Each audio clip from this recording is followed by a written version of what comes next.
కిసాన్ వాణి వ్యవసాయదారుల కార్యక్రమం.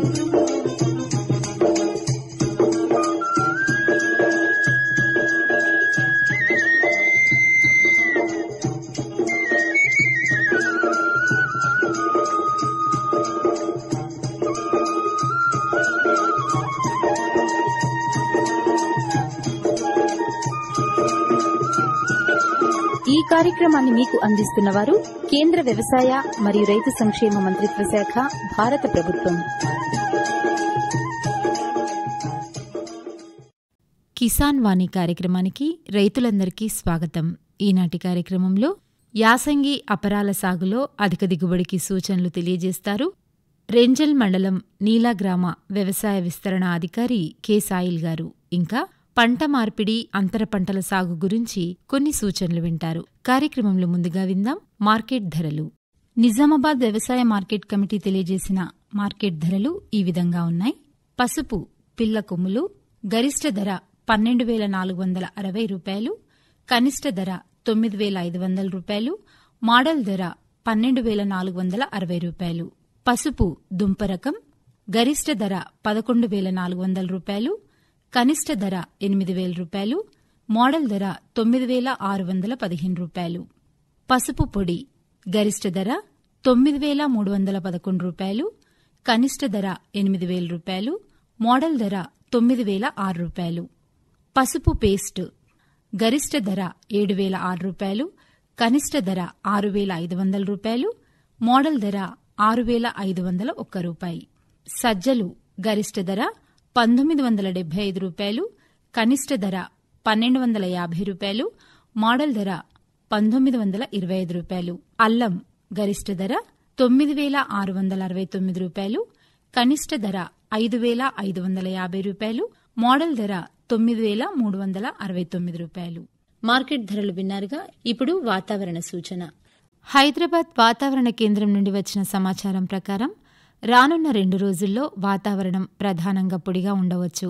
పగటి గరిష్ట ఉష్ణోగ్రత 26 నుండి 29 డిగ్రీల సెల్సియస్ మరియు రాత్రి కనిష్ట ఉష్ణోగ్రత 18 నుండి 23 డిగ్రీల సెల్సియస్ మధ్య నమోదు కావచ్చు. గాలిలోని తేమ ఉదయం 65 నుండి 80% మరియు మధ్యాహ్నం 40 నుండి 50% మధ్య ఉండవచ్చు. వాయువ్య దిశ నుండి గాలులు సరాసరి గంటకు 2 నుండి 5 కిలోమీటర్ల వేగంతో వీచే అవకాశం ఉంటుంది. వాతావరణ సూచన విన్నారు. కార్యక్రమంలో ఇప్పుడు కొన్ని ప్రకటనలు.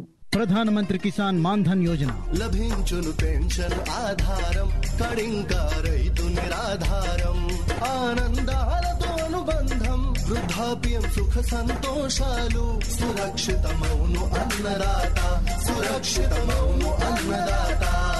ప్రధానమంత్రి కిసాన్ మాన్ధన్ యోజన ద్వారా సన్న చిన్నకారు రైతుల భవిష్యత్తు అవుతుంది సురక్షితం. అలాగే 60 ఏళ్ల వయసు నుంచి నెలకు 3,000 రూపాయల పెన్షన్ లభించడం సునిశ్చితం. 18 నుంచి 40 ఏళ్ల వయసున్న రైతులు నెలకు 55 రూపాయల నుంచి 200 రూపాయల వరకు చెల్లించి ఇందులో చేరవచ్చు. ఈ సహకార పెన్షన్ పథకంలో ప్రభుత్వం అందిస్తుంది సమాన భాగస్వామ్యం. రైతు సోదరులందరూ ఈ పథకం యొక్క ప్రయోజనం పొందడం కోసం ప్రజాసేవా కేంద్రానికి వెళ్ళండి. మీ పేరు ఉచితంగా నమోదు చేసుకోండి. ప్రధానమంత్రి కిసాన్ మాన్ధన్ యోజన అన్నదాత పరిశ్రమకు గౌరవం, పెన్షన్ తో సురక్షితం అవుతుంది వారి గృహం. వ్యవసాయ మరియు రైతు సంక్షేమ మంత్రిత్వ శాఖ, భారత ప్రభుత్వం ద్వారా జనహితార్థం జారీ.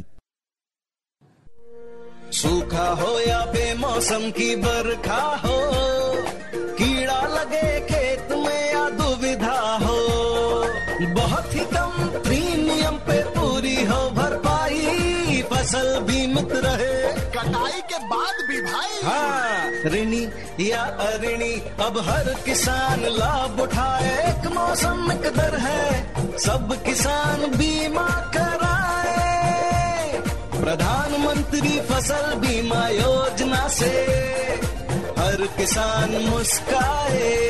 कृषि और किसान कल्याण मंत्रालय द्वारा किसान हित में जारी. సర్వోత్తమ రైతు పురస్కారం లభించింది హరికి.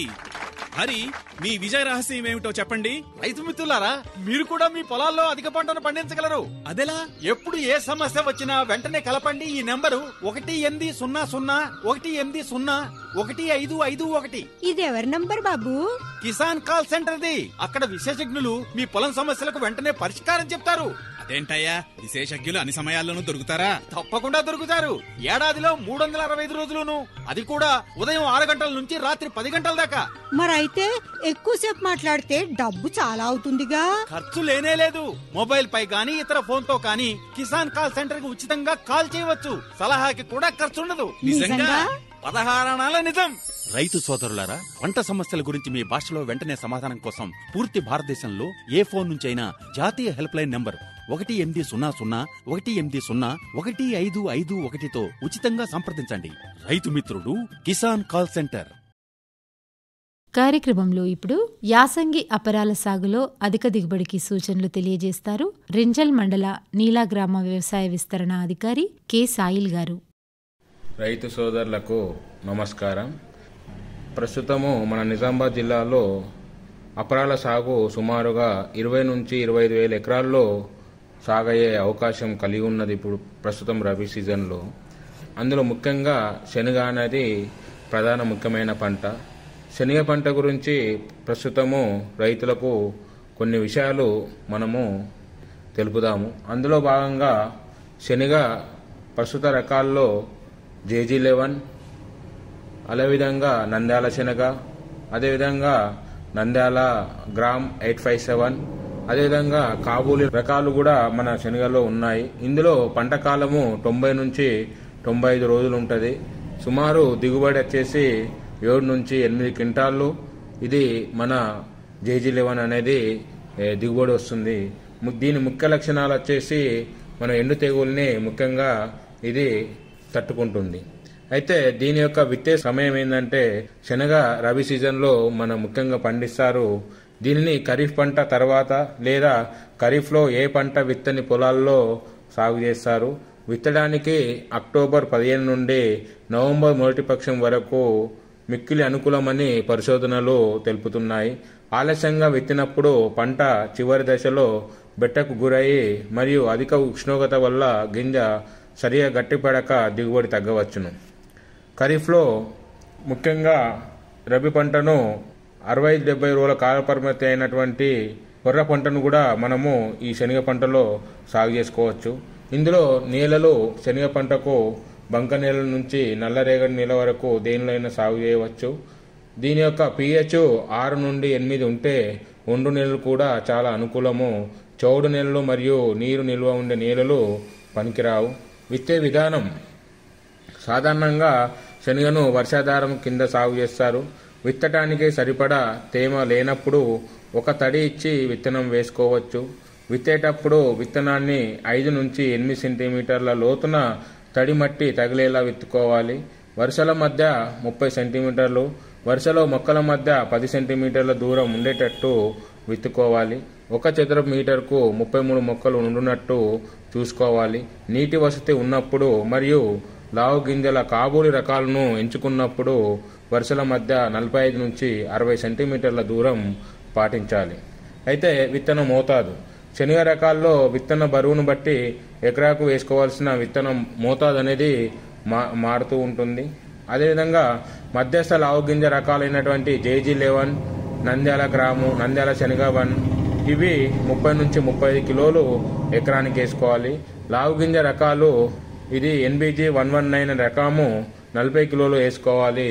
విత్తన శుద్ధి విత్తనాన్ని విత్తుకునే ముందు ప్రతి కిలో విత్తనానికి 10 గ్రాముల ట్రైకోడర్మా వెరిడి పొడిని మరియు 3 గ్రాముల థైరమ్ లేదా క్యాప్టన్ లేదా 2.5 గ్రాముల కార్బోనిజంతో విత్తన శుద్ధి చేయడం వలన విత్తనం ద్వారా మరియు నేల ద్వారా వ్యాపించే రోగాలను చాలా వరకు అరికట్టవచ్చు. కిలో విత్తనానికి 1.5 గ్రాముల విటావెక్స్ పవర్ను వాడి కూడా విత్తన శుద్ధి చేయవచ్చును. మొదట శిలీంద్రనాశిని తర్వాత ట్రైకోడర్మాను వాడి విత్తన శుద్ధి చేయాలి. శనగను మొదటిసారి పొలంలో సాగు చేసినప్పుడు రైజోబియం కల్చర్ను విత్తనానికి పట్టించాలి. ఒకవేళ 200 గ్రాముల రైజోబియాన్ మిశ్రమాన్ని 300 మిల్లీమీటర్ల 10% బెల్లం ద్రావణం కలిపి 200 గ్రాముల రైజోబియం మిశ్రమంను 8 కిలోల విత్తనానికి సరిపడా మనము ఆరబెట్టి విత్తుకోవాలి. మొదట శిలీంద్రనాశులతో శుద్ధి చేసి ఆరబెట్టిన తర్వాత రైజోబియంను విత్తనాలకు పట్టించాలి. ఇందులో ఎరువుల యాజమాన్యం తెలుసుకుందాం. నేల స్వభావాన్ని బట్టి నేలలో లభించే పోషకాల మోతాదును బట్టి ఎరువులను వాడాలి. సాధారణంగా 1 హెక్టారు శనగ సాగుకు 20 కిలోల నత్రజని మాత్రమే అవసరము. 50 కిలోల భాస్వరం ఎరువులను వేయాలి. నేలలో భాస్వర నిల్వలు సరిపడా ఉన్నప్పుడు భాస్వరం ఎరువులు కూడా వేయనక్కర్లేదు. అన్ని ఎరువులను ఆఖరి దుక్కులో మాత్రమే వేసుకోవాలి. ఎకరానికి 18 కిలోల యూరియా మరియు 120 కిలోల సింగిల్ సూపర్ ఫాస్ఫేట్ లేదా 50 కిలోల డిఏపిని వేసినచో పంటకు కావలసిన నత్రజని భాస్వరము అందుతాయి. భాస్వరం ఎరువును సింగిల్ సూపర్ ఫాస్ఫేట్ రూపంలో వేసిన పంటకు కావాల్సిన గంధము కూడా అందుతుంది. కాబట్టి ఎకరానికి 20 కిలోల జింక్ సల్ఫేట్ను వాడాలి. నేలలో గంధకము 8 ppm కంటే తక్కువ ఉన్న నేలల్లో 8 నుంచి 10 కిలోలు నీటిలో కరిగే గంధకంను విత్తినప్పుడు వాడాలి. లేదా గంధకంను సింగిల్ సూపర్ ఫాస్ఫేట్ రూపంలో అందించినట్టయితే ఇది మంచి దిగుబడి వస్తుంది. అదేవిధంగా శనగలో కలుపుల యాజమాన్యం తెలుసుకుందాం. విత్తిన 24 గంటల లోపు పెండిమిథలైన్ 1 నుంచి 1.5 లీటర్ చొప్పున పిచికారి చేస్తే కలుపును పంట తొలి దశలో సమర్థవంతంగా నివారించవచ్చు. పైరు విత్తిన 30 రోజుల వరకు పొలంలో కలుపు లేకుండా చూసుకోవాలి. గొర్రుతో అంతర్కృషి చేసి అవసరమైతే కూలీలతో కలుపు తీయించాలి. అయితే నీటి యాజమాన్యం శనగ వర్షధార పంట అయినప్పటికీ అవసరమైతే పంట కొమ్మలు వేసే దశలో విత్తిన 30 నుంచి 35 రోజుల తర్వాత గింజ గట్టిపడే దశలో విత్తిన 55 నుంచి 60 రోజులు నీటి తడి ఇచ్చినప్పుడు 15 నుంచి 20% అధిక దిగుబడిలో వచ్చే అవకాశం ఉంది. కాబట్టి స్ప్రింక్లర్ల ద్వారా కూడా ఇచ్చినట్లయితే శనగకు నీటి తడులు దిగుబడి పెరుగుతుంది. అయితే శనగలో ముఖ్యంగా సస్యరక్షణలు తెలుసుకుందాము. దాంట్లో ముఖ్యంగా ఎండు తెగులు. ఈ తెగులు ఆశించిన మొక్కలు ఒక్కసారిగా కాడలతో పాటు ముడుచుకుపోయి చనిపోతాయి. వేరు మరియు కాండాన్ని చీల్చి చూసినప్పుడు గోధుమ లేదా నలుపు రంగులో చార కనిపిస్తుంది. ఈ తెగులు కలుగజేయు శిలీంధ్రము విత్తనము మరియు మట్టి ద్వారా వ్యాపిస్తుంది. శనగ పంట లేకున్నా పొలంలో 6 సంవత్సరాలు బతికి ఉంటుంది. అయితే ఎండు తెగులను తట్టుకునే రకాలను సాగు చేయడము లేదా వేసవిలో లోతుగా దుక్కి దున్నటం వలన ఈ ఎండు తెగులను మనం నివారించవచ్చు. అదేవిధంగా జొన్న లేదా వేరే పంటలతో పంట మార్పిడి చేయడం వల్ల కూడా మనము ఈ ఎండు తెగులను అరికట్టవచ్చు. అదేవిధంగా విత్తన శుద్ధి చేసి కూడా పంటను కాపాడుకోవచ్చు. అదేవిధంగా వేరుకుళ్ళు తెగులు బెట్ట పరిస్థితుల్లో మరియు ఎక్కువ ఉష్ణోగ్రతలు ఉన్నప్పుడు ఈ తెగులు ఎక్కువగా ఆశిస్తుంది. పూత మరియు కాయ దశల్లో ఎక్కువగా కనిపిస్తుంది. వేరు నల్లగా మారి పూర్తిగా కుళ్ళిపోతాయి. తల్లి వేరు తేలికగా ఊడిపోతుంది. అయితే దీని యాజమాన్యం ఏంటంటే శిలీంద్రనాశులతో విత్తన శుద్ధి చేయడము, సకాలంలో విత్తుకోవడము, పంట చివరి దశలో బెట్టకు రాకుండా అధిక ఉష్ణోగ్రత ఉరికాకుండా చూసుకోవడం వల్ల తెగులు తీవ్రతను తగ్గించవచ్చు. తెగులు ఉధృతిని అదుపులో ఉంచుటకు 2 కిలోల ట్రైకోడర్మా విరిడిని 4 కిలోల వేప చెక్కతో కలిపి 90 నుంచి 100 కిలోల పశువుల ఎరువులో 10-15 రోజులు వృద్ధి చేసి పొలంలో చల్లుకోవాలి. అదేవిధంగా తుప్పు తెగులు శనగ పైరు పక్వానికి వచ్చే దశలో ఆకులపై గుండ్రని చిన్న గోధుమ రంగు పొక్కులు ఏర్పడతాయి. ఈ పొక్కులు ఆకుల అడుగు భాగంలో ఎక్కువగా ఏర్పడతాయి. కొమ్ములపై పొక్కులు అరుదుగా ఏర్పడతాయి. తెగులు తీవ్రమైనప్పుడు మొక్కలు పక్వానికి రాకముందే ఎండిపోతాయి. చల్లని తడి వాతావరణం ఈ తెగులు వ్యాప్తికి దోహదపడుతుంది. యాజమాన్యం ప్రతి 2-3 సంవత్సరాలకు ఒకసారి పంట మార్పిడి చేయాలి. ఎగ్జాకొంజోల్ 400 ml లేదా ప్రొఫికొంజోల్ 200 ml లేదా 160 గ్రాముల ట్రైప్లోగ్రోస్టోపిన్ ప్లస్ టెబుకొంజోల్ 1 ఎకరం వారం రోజుల వ్యవధిలో 2 సార్లు పిచికారి చేయాలి. అదేవిధంగా బూజు తెగులు శనగ పైరు పూత దశలో ఉన్నప్పుడు తెగులు ఆశిస్తుంది. మొక్కలు గుంపులుగా చనిపోతాయి. గాల్లో తేమ అధికంగా ఉన్నప్పుడు కాండము, కొమ్మలు, ఆకులు, పూలు, కాయలపై ముదురు గోధుమ రంగు మచ్చలు ఏర్పడతాయి. ఈ మచ్చలపై బూజు పెరుగుదల గమనించవచ్చు. విత్తనాల ద్వారా ఈ తెగులు వ్యాప్తి చెందుతుంది. పూతే పిందె దశలో ఉష్ణోగ్రత 20 నుంచి 25 డిగ్రీల సెంటీమీటర్ మరియు గాల్లో తేమ అధికంగా ఉంటే ఈ తెగులు అధికంగా వస్తుంది.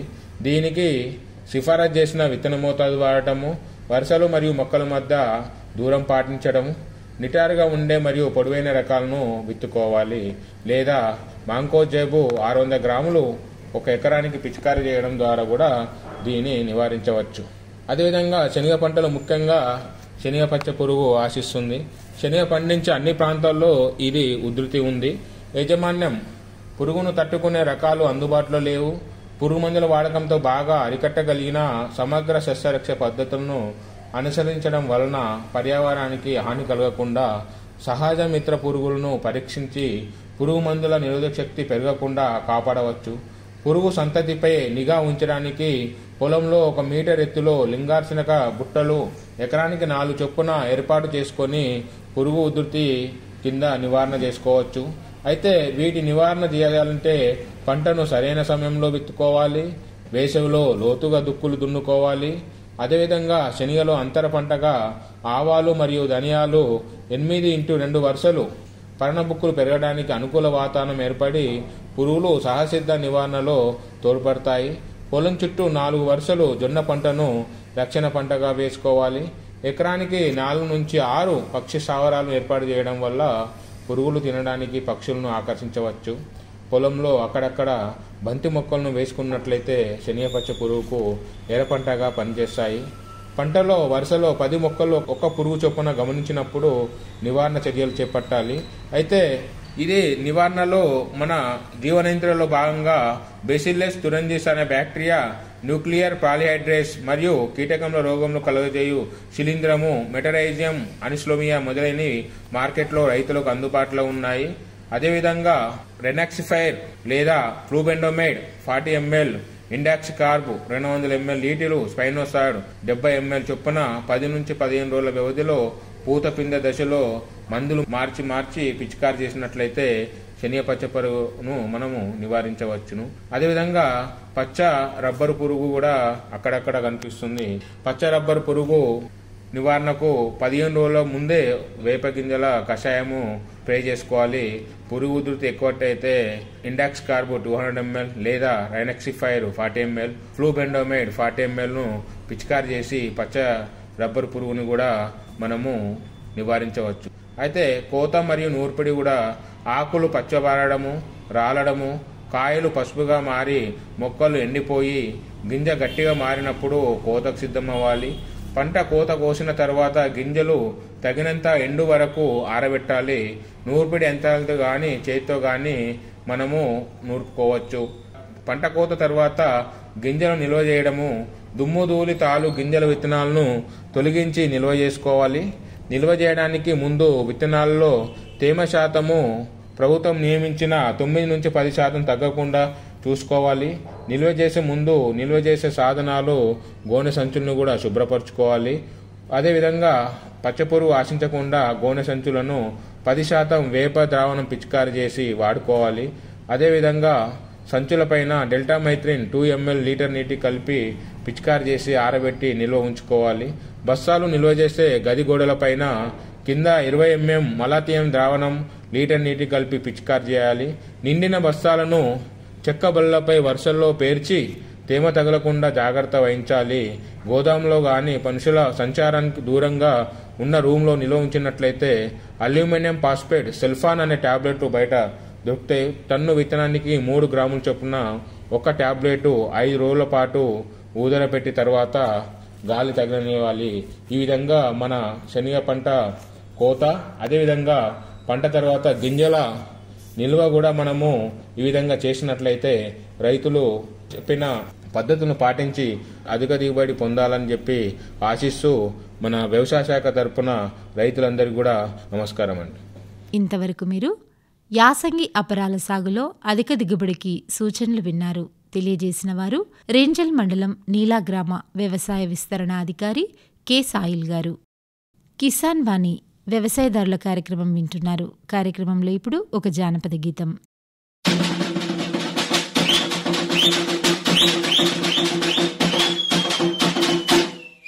సిన్ని సిన్ని దానవే ఓ పిల్ల పజ్జొన్న గోసేదానా, ఆ కళ్ళు దూపళ్ళు నిన్ను కోరి వచ్చిన కాపీ జొన్నను గాయవే.